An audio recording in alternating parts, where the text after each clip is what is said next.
Okay, calm down. Let's take a look at Bernie's response to this.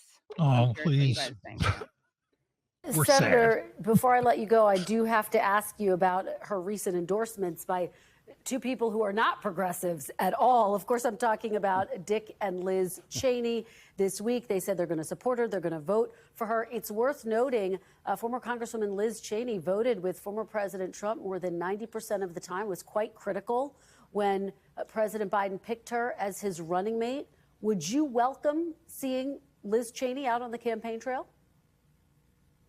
Well, Kristen, what I think Dick and Liz Cheney are saying is that in this existential moment in American history, it's not just issues. Cheney and I agree on nothing, no issues. But what we do believe in is that the United States should retain its democratic foundations.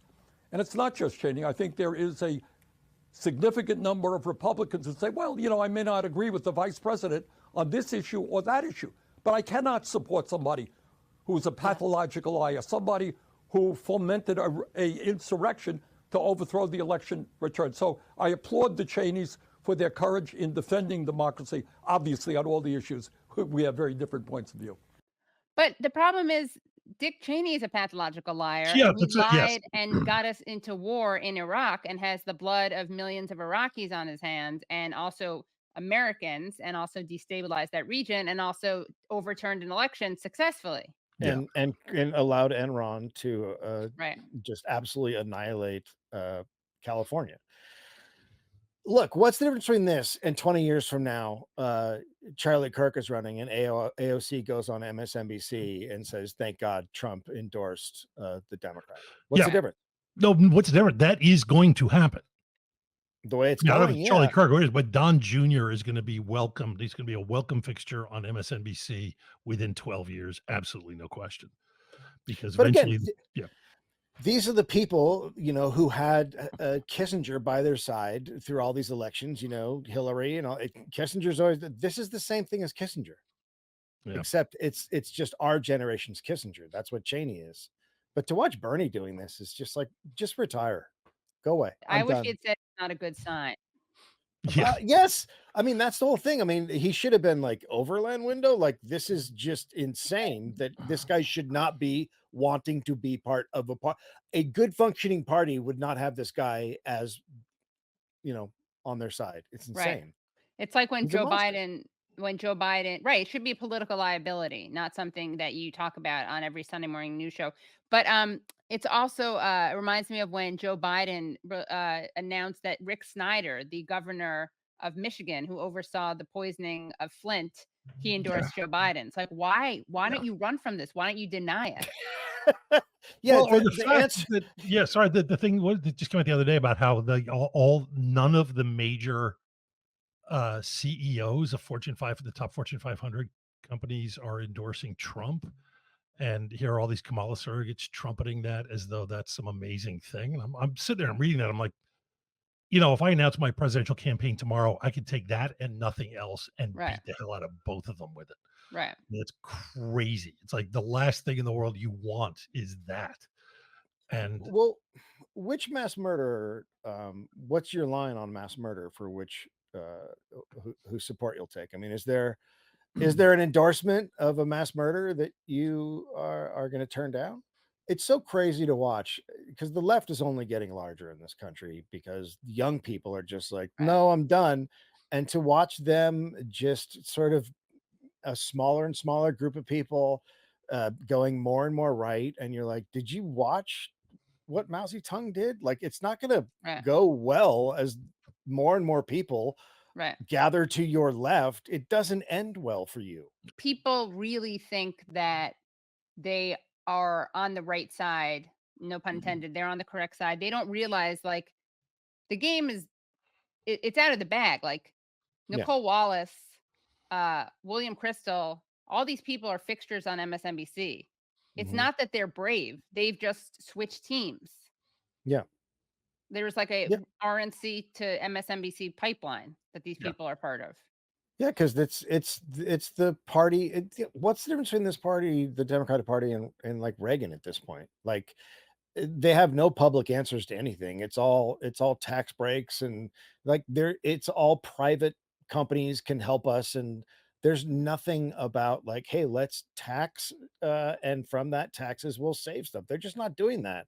Even the Build Back Better was all about giving money to private companies. There's no like, if you really want to do it what FDR did. That's how you build back better. That's how you do all this stuff. But the whole thing is just that it's very comfortable for Republicans to go there because they're all about it's neoliberalism, right? Right. It's just the perfect place for them to go. I want to show another super chat that I think is important to remind people of, because just the other day my a relative was telling me that uh, the left is a circular firing squad, and they're always fighting, and we can't afford another Nader.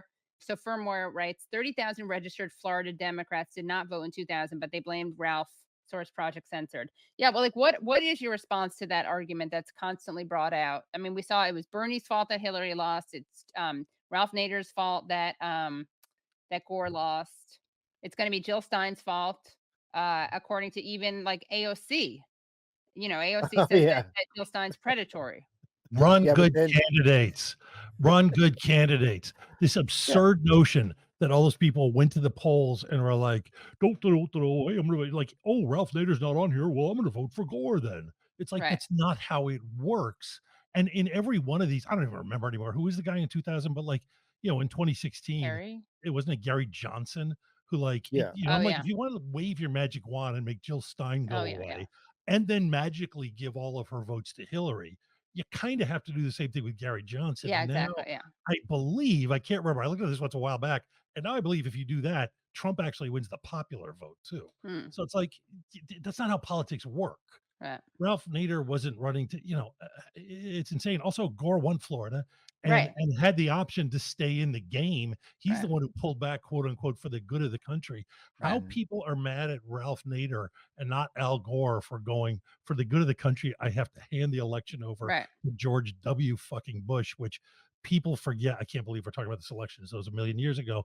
People forget was portrayed, I would argue correctly, as the worst thing that could possibly happen to this country Yeah. in the year 2000. Right. This was an existential election. It was important to like all hands on deck, keep Bush from getting in there because he might do something like what could he do? And here we go. We have like 9/11 because he didn't give a shit. And then he used that to lie us into two wars, killed, what is it, between 1 million and 2 million people? It's like, that's not Ralph Nader's fault, you idiots. That's not how politics work. That's the Democrats. Imagine running the vice president of a two-term president who's so unpopular at that point that, I mean, Gore had to go out of his way to distance himself from Bill Clinton. Yeah. Yeah. That's a problem. If you go look at Ralph Nader's platform, if all that had been enacted, none of this would be happening. And that includes climate change. Right. So Yeah. shut up. Just shut up. So It's such a depressing. it's such a dumb argument. It's like right now they're like, if she loses, it's Jill Stein's fault. And it's like, no, it's her fault for not implementing or just coming out and saying Medicare for all or ceasefire. Either one of those things. Right. I think she would win.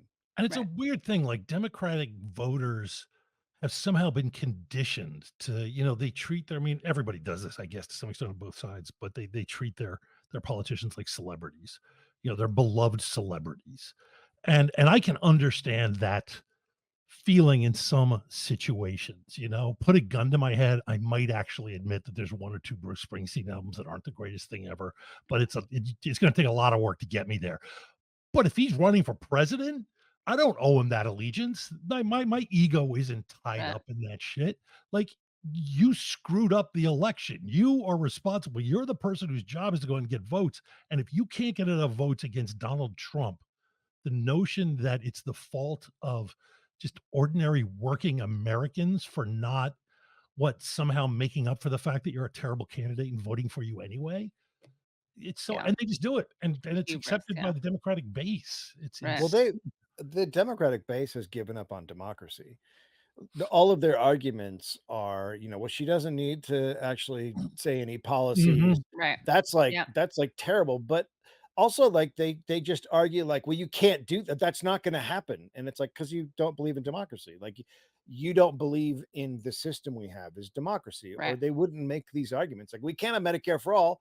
Why? Look at the polls. Exactly. Right. Most people want it. And Yeah. if you're arguing against that, then you've given up on democracy. If you're calling what most people want in the country a magic pony, then you Right. don't believe in democracy.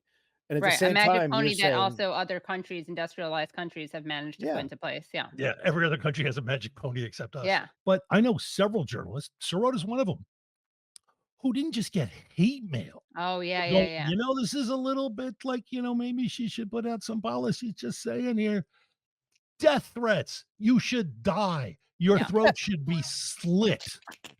How Yeah. dare you suggest that a person running for president of the United States enunciate a couple, especially somebody who has no consistent policies at all throughout her right. entire career. Yep. Like Right. I wouldn't stand up for him, but if Bernie were running and had not released policies, he'd be like, safe bet it's got to do Yeah. with Right. billionaires. Exactly. Yeah. There's no position that has run throughout her career, or even Right. throughout the last 8 years. She's changed on all of them. I would like to know what she's going to do, what she plans on doing this time out. She's going to not be Trump, apparently. Yeah, and I'm And the number one she, policy she should explain is what she would do if the Trumpers get violent after if he loses. Yeah. There's policy number one. Let me know Yeah. what you're going to Yeah. do. But look, I think she could be like an absolutely horrendous president if she gets in there, specifically because she's made it so that it's a clean slate, and then she can just enact all this absolutely horrendous stuff because that's what they would have voted for. Nothing. Right. yeah. Well, Yeah. there's no mandate whatsoever for And anything. not even a framework of saying you said you would do this. It makes it, which I mean, Jordan Sheridan was on last week, and he was like, "Of course, I'm not naive enough to think that because someone promises something, they're going to do it. But it gives you more than not having ever made the promise. Like there's more to Yeah. work with then."